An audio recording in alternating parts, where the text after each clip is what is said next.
अरुण शाह जी अधिवक्ता, जिलाध्यक्ष बच्चीराम उनियाल जी, केंद्रीय संगठन मंत्री राकेश चंद्र सती जी, युद्धवीर नेगी उत्तराखंडी जी और तमाम हमारे उत्तराखंड क्रांति दल के वो सिपाही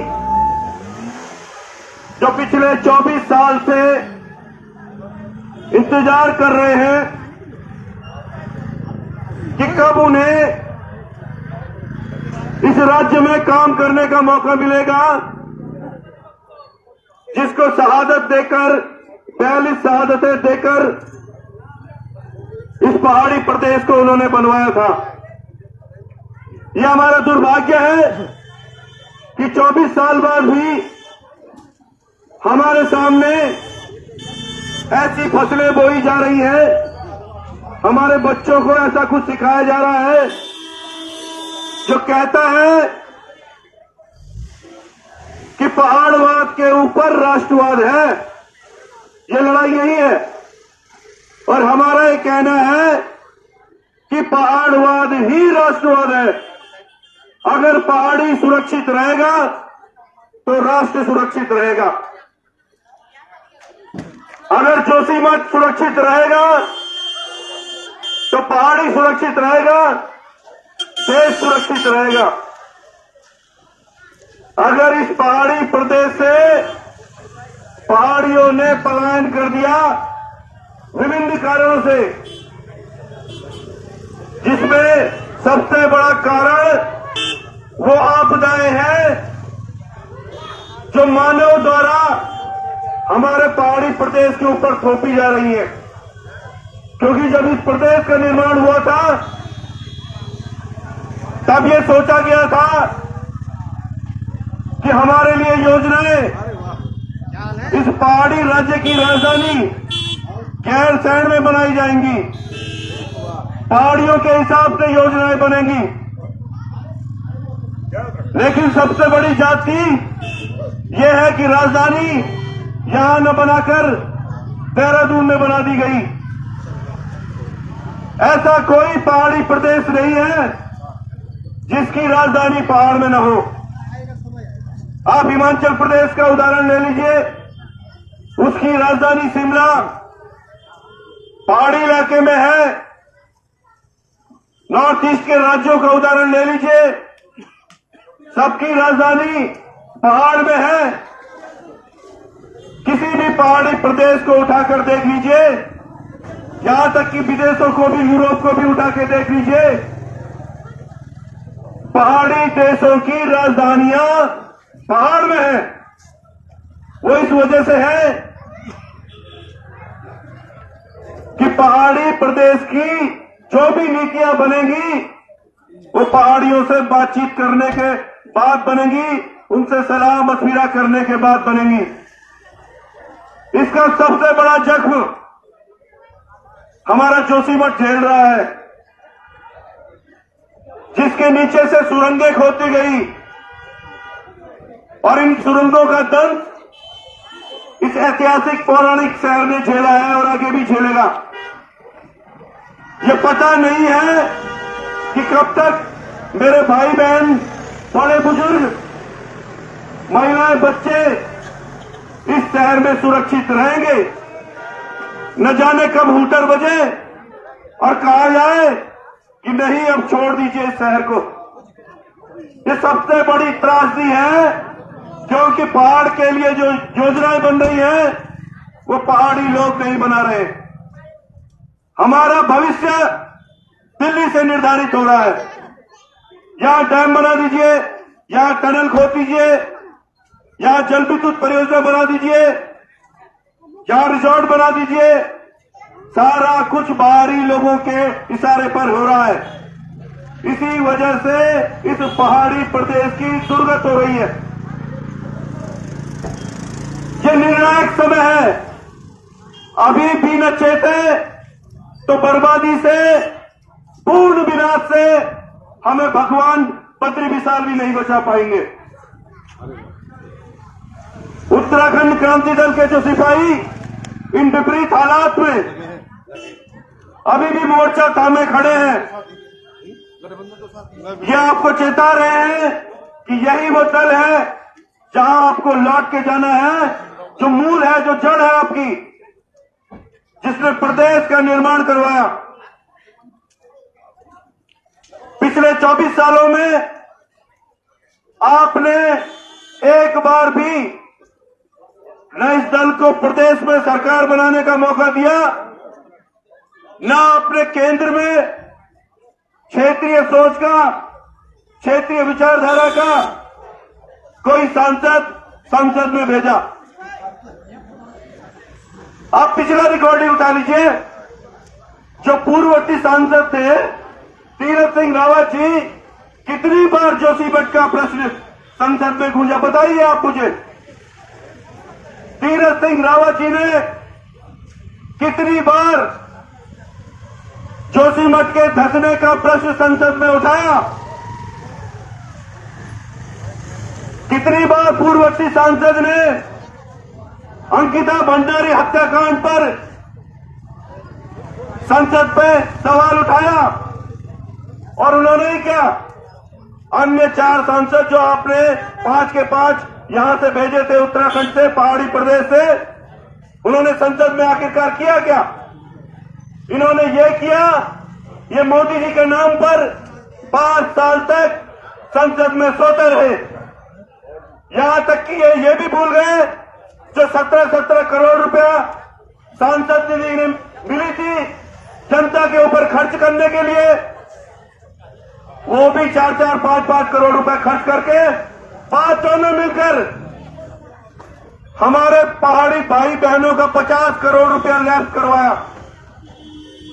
ऐसे सांसदों को आपने पूर्व में संसद में भेजा और ऐसा पिछले 24 साल से हो रहा है। ये लड़ाई हमारे लिए धर्म युद्ध है, ये चुनाव नहीं है। हमारी बेटी अंकिता भंडारी ने पहाड़ की अस्मिता बचाने के लिए, पहाड़ का स्वाभिमान बचाने के लिए उन दरिंदों के सामने कोई आत्मसमर्पण नहीं किया, उसने अपनी कुर्बानी दी है। अगर वो हमारी आधुनिक तीलू रौतेली 18-19 साल की उम्र में पहाड़ की अस्मिता बचाने के लिए कुर्बानी दे सकती है, तो हमारे अंदर भी तो वही खून है। हम भी कुर्बानी दे देंगे, लेकिन अंतिम सांस तक अपने पहाड़ के लोगों के लिए लड़ेंगे। आप कहेंगे कि कानूनी लड़ाई तो कोर्ट कचहरी में होती है, तो हम लड़ ही रहे हैं। लोअर कोर्ट में भी लड़ रहे हैं, हाई कोर्ट में भी लड़ रहे हैं, सुप्रीम कोर्ट में भी सीबीआई इंक्वायरी के लिए स्वयं मैं पहुंचा हुआ हूं। लेकिन आप देखते होंगे, जब भी हम जाए सवाल दामी सरकार से पूछते हैं, मोदी सरकार से पूछते हैं, तो हमें जवाब नहीं मिलते। प्रधानमंत्री जी बार बार केदारनाथ आते हैं, बद्री विशाल के दर्शन करते हैं, लेकिन अंकिता भंडारी का नाम उनके मुंह पर नहीं आता। लेकिन जब वो बंगाल में संदेश खाली जाते हैं, तो एक पीड़िता को वो सांसद का टिकट दे देते हैं भाजपा से। लेकिन पहाड़ की बेटी के नाम पर एक भी शब्द प्रधानमंत्री के मुंह में, महिला और बाल विकास मंत्री रही स्मृति ईरानी के मुंह में, जो कि उसी विभाग की मंत्री है जिसमें हमारी भाभी जी अंकिता की मां आंगनबाड़ी करती है, एक शब्द भी नहीं है। जब पत्रकार पूछता है कि स्मृति ईरानी जी, अंकिता भंडारी के बारे में आपका क्या कहना है, तो कहती है कि धक्का मत दीजिए। धक्का तो अभी नहीं दिया है, मुझे विश्वास है कि धक्का जरूर दिया जाएगा। इस डबल इंजन को इस बार ऐसा धक्का दिया जाएगा कि दोबारा खड़ा न हो सके।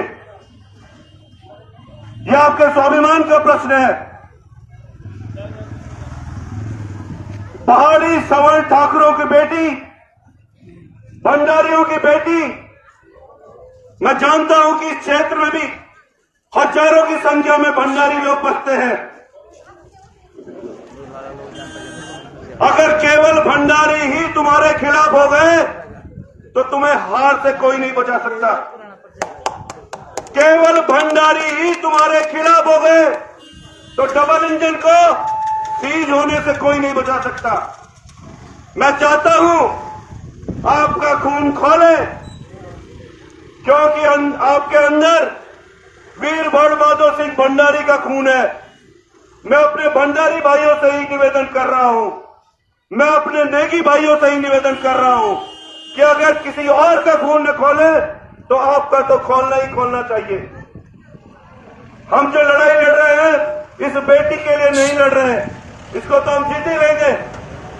आपका सहयोग मिलेगा तो संसद में जाके अगर भाजपा की सरकार बनी तो प्रधानमंत्री मोदी से उनकी आंख में आंख डालकर ये सवाल पूछा जाएगा, मोदी जी आखिरकार अंकिता भंडारी के मामले में खामोश क्यों रहे आप? आखिर क्या वजह है? अगर हमारा भाई अजय बिष्ट उर्फ आदित्यनाथ योगी जो उसी क्षेत्र से आता है जहां ये हत्याकांड हुआ वो भी खामोश रहा, तो हम उस भाई से भी पूछेंगे कि भाई भारतीय जनता पार्टी बड़ी है या तुम्हारा पहाड़ी समाज? हम अजीत डोभाल जी से भी पूछेंगे कि डोभाल जी आप तो मोदी जी के बगल में बैठे हुए थे, आप तो देश के राष्ट्रीय सुरक्षा सलाहकार हो, आपके गृह क्षेत्र में इतना बड़ा अपराध हुआ, आप कैसे खामोश हो? आप देश की सुरक्षा बाद में देखना, पहले अपने गृह क्षेत्र की सुरक्षा देखिए, अपने मां बहनों की सुरक्षा देखिए। साथियों, सवाल तमाम है और जवाब एक ही है, पहाड़वाद। पहाड़वाद जिंदाबाद, जिंदाबाद जिंदाबाद, पहाड़वाद जिंदाबाद, जिंदाबाद जिंदाबाद, पहाड़वाद जिंदाबाद, जिंदाबाद जिंदाबाद। जब तक इस प्रदेश में ठेठ पहाड़ियों की सरकार नहीं बनेगी, जब तक इस प्रदेश से ठेठ पहाड़ी सांसद संसद में नहीं पहुंचेगा, आपके हर मुद्दे पर, ये मोदी जी के नाम पर, ये किसी दूसरे राष्ट्रीय नेता के नाम पर संसद पहुंचने वाले सांसद आपको किसी भी मुद्दे पर इंसाफ नहीं दिलाएंगे। आज हमारे पूरे प्रदेश में मूल निवासी का रोजगार का हक पीछे कर दिया गया है। जब प्रदेश बना वहीं से इसकी नींव डाल दी गई। जो पहले मुख्यमंत्री बने नित्यानंद स्वामी, वो कोई मूल निवासी नहीं थे, वो हरियाणा के रहने वाले थे। उन्होंने सबसे पहले हमारा मूल निवास छीना। उन्होंने कहा कि 1985 से 2000 तक जो भी आदमी बाहरी प्रदेश का यहां रह रहा है वो स्थायी निवासी हुआ, लेकिन आगे की लाइन वो खा गए। उन्होंने ये नहीं कहा कि जो 500, 700 साल, 1000 साल से यहां रह रहा है उसका क्या होगा।